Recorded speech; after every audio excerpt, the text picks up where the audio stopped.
Bila hati tu tak boleh berasa takut, sebut azab kubur tak takut, sebut api neraka tak takut, sebut nikmat syurga tak mari berasa temuk, tak mari pecah liu, bermakna hati tu tak berapa jadilah mana. Itu maksudnya ialah hati itu tidak mampu menyalurkan gharais ini. Gharais ini adalah bekala ya Allah Ta'ala bekalkan kepada hati, makna naluri-naluri. Allah Ta'ala dah semak dah dalam hati kita ni beberapa naluri yang memang dia ada dah. Makna naluri-naluri makna berbentuk perasaan seperti marah, keingat tu semua tu ada dah dalam hati kita.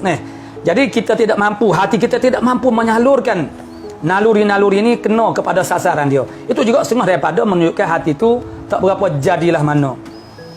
Jadi maknanya bila hati itu tak boleh berasa takut, sebut azab kubur tak takut, sebut api neraka tak takut, sebut nikmat syurga tak mari berasa temuk, tak mari pecah liu, bermakna hati itu tak berapa jadilah mana.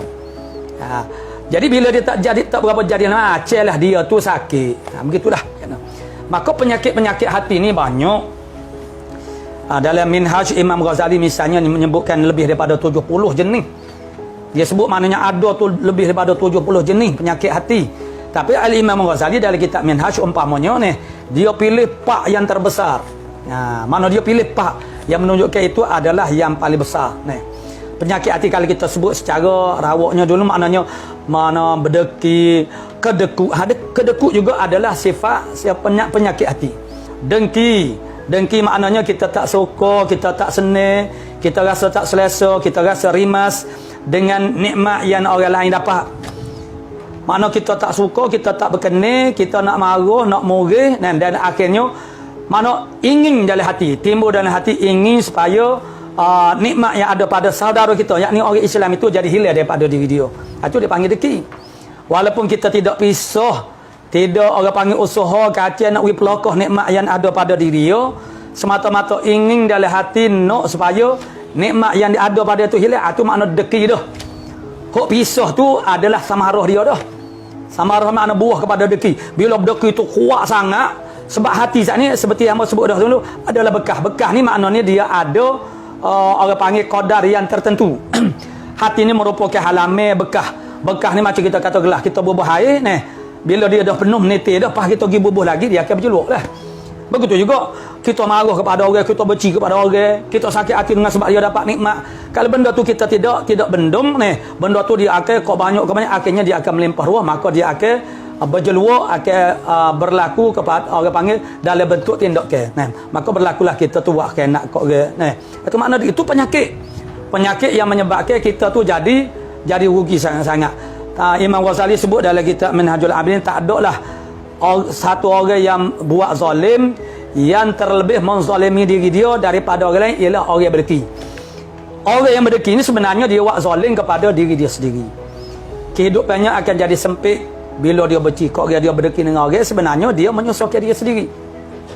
Dia tidak mampu lagi nak bergembira sebabnya kalau dia berdeki dengan satu orang, dia tidak satu orang saja, dia akan berdeki juga dengan orang lain. Bila dia ada penyakit deki ni, mana dia akan berdeki dengan ramai orang. Dia Tuhan ni dia tidak akan ikut area dia. Kalau kita berdeki dengan orang, Tuhan tak ikut area kita. Ikut area kita lah ke mana? Kita nak dia tu gagal, kita nak dia tak berjaya, kita nak nikmat yang ada pada dia tu makna boleh jadi gugur, jadi lokah daripada dia. Lepas Tuhan nak ikut area kita, dok.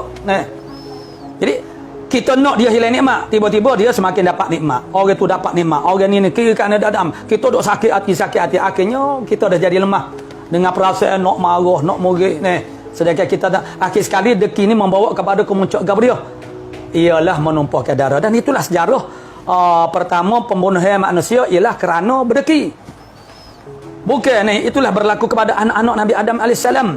Bukan tidak ada sifat kesebelah kepada salah seorang daripada anak Nabi Adam terhadap adik-beradik dia, tapi oleh kerana berdeki itu kuat lagi daripada sifat kesebelah. Kerana tu adalah salah satu pada gharizah, naluri Allah Ta'ala bekal kita ni kesebelah kepada orang, nak sembelih orang, nak menumpahkan darah, buatkan nak kat orang, kita tak sanggup sebab kita ada sifat kesebelah.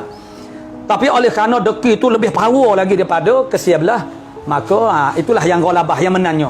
Akhirnya manusia sanggup membunuh orang lain, walaupun tak ada lagi masa tu orang lain bunuh orang manusia.